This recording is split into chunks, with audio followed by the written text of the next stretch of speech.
La santé et le bien-être, c'est sur Europe 1 et nous sommes avec vous depuis 15 heures. Toujours à mes côtés, le docteur Jimmy Mohamed qui se réveille, je crois. Et pour cette dernière séquence de l'émission, nous sommes rejoints en ligne par Catherine Blanc, sexologue et psychanalyste à Paris. Bonjour Catherine.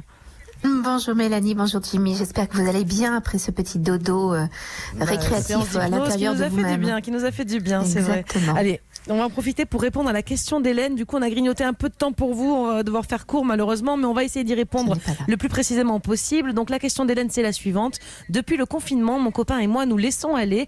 On reste le plus souvent en pyjama. Je n'ose pas m'épiler seule, donc j'ai laissé pousser.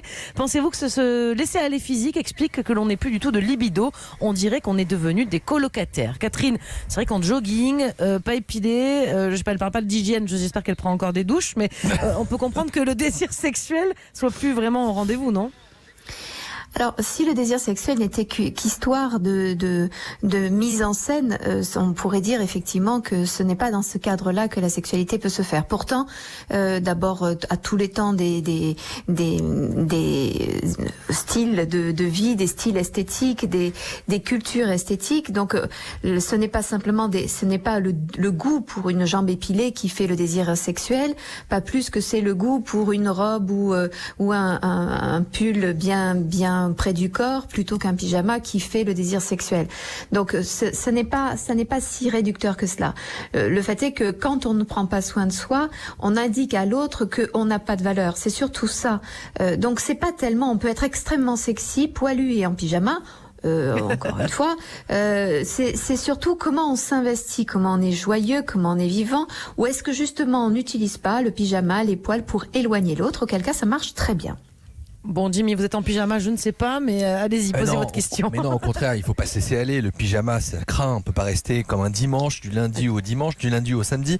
Je pense qu'il faut faire des efforts. Moi, j'en fais. Hein. Je prends ma douche tous les jours. Hein. Je continue. Bravo. Mais oui, non, mais on se parfume, on s'épile. Je pense que malgré tout, la vie doit continuer, même en période de confinement. Bien sûr, non, mais elle doit continuer. Mais ce que je veux dire par là, c'est que ce n'est pas simplement pour séduire l'autre. C'est simplement parce que on garde un rythme, on garde une valeur de soi. Et c'est à ce titre que je vous rejoins. On se lève avec des horaires, on se soigne, on se lave, on sent bon pour soi-même. Et donc, du coup, on n'indique pas à l'autre un état déprimé de soi-même ou un besoin de l'éloigner. Donc, c'est à ce titre qu'on prend soin de soi.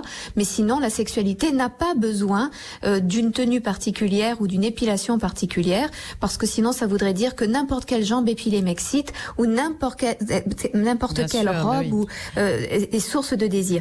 Mais évidemment, c'est une démarche qui se doit se manifester avant tout pour soi-même et le regard que nous posons sur nous et l'intérêt que nous voulons représenter pour l'autre. Mais tout n'est pas dans la direction de l'autre malgré tout. Bon, pour terminer, Catherine, qu'est-ce qu'on peut conseiller à cette jeune femme alors, parce qu'elle dit qu'elle a quand même cette baisse de libido. Qu'est-ce qu'on pourrait lui conseiller? Je ne sais pas si du coup c'est lié avec l'épilation et le jogging, mais quel peut être votre conseil pour elle? Je pense que sa baisse de libido est en amont de son jogging ou de son pyjama ou de sa jambe épilée. C'est bien pour ça qu'elle ne s'épile pas. C'est bien pour ça qu'elle ne s'habille plus. C'est parce que elle est dans un état déprimé d'elle-même. Elle a perdu cette libido au sens large et au sens sexuel du terme. Donc le premier conseil, c'est de réactiver l'élan de vie personnelle, de retrouver cet élan général pour retrouver un goût d'elle-même, ce qui l'amènera sur le chemin de la sexualité et de son partenaire.